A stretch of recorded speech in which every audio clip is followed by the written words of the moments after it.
Ronnie, congratulations. And how do you feel runner-up? I feel so good.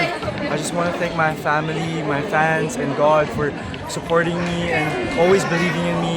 And I just want to say to the GMA Artist Center that thank you for believing in me. Thank you for signing me up. And I'm just overwhelmed. And I just want to say like thank you talaga so much for this opportunity and this experience, Campus BDQ. Ito ba, dream mo ba talaga to? Ah, yes, boss. To Dream become ko an po artist. nung bata pa po, nung bata pa po ng 7 years old, nanonood po ako ng GPTV. So it was dun my dream po since. Tapos nag-act po ako, like, kinokopy ko po yung mga lines po. So yun po. Ronnie, nung kaninang tinawag yung pangalan mo as runner-up, honestly, may konti kang naramdamang disappointment. Kumbaga nandun ka na sa level na dapat ikaw na yung top eh. Na-disappoint ka ba nung runner-up? Honestly po, hindi po ako na-disappoint kasi I just believed in myself and kung ano man posisyon na nakuha ko po, kahit ano, yung mga ginawa ko po kasi sa workshop ko, pinaghirapan ko po yan. So, to this point po na napunta ko po dito po, na first runner-up, okay lang po sa akin yun po kasi yung pinaghirapan ko, worth it po yun po. Sino nilulook forward nung makatrabaho sa GM? Ayun nga po yung sinabi ko kanina, si Sofia Pablo, Aside from Sophia pa. Charlie Fleming. Nandyan siya. Lahat nandito. Opo nga po. Na-meet mo na ba siya personally? Yes po, nung last week po, nung nag-live po kami, sinabi ko po crush ko si... sinabi ko. It's okay, yeah. Crush ko po si Charlie Fleming po. Charlie. Tapos nung paglabas ko sa pinto, nandun si Charlie Fleming, nabigla ako, tapos pinakilala po ako, like, ito si Charlie Fleming. Hi po, my name is Ronnie po. Sa mga lalaki sa GMA, sino gusto mo makatrabaho? Lalaki. Chile. Pwedeng older, pwedeng si age mo. I think si Kuya Alden Richards. Si Alden Richards. Na-meet mo na si Alden. No po, I wanna meet him nga po eh. Kasi I've been watching him nung bata pa po. Ito pinapanood ko po si Alden Richards. Now, Sa palagi mo naging malaking advantage na binanggit mo yung pangalan ni Sofia kanina dahil judge siya para maging first runner-up ka. Ayan si Sophia, oh. Ay, Sophia!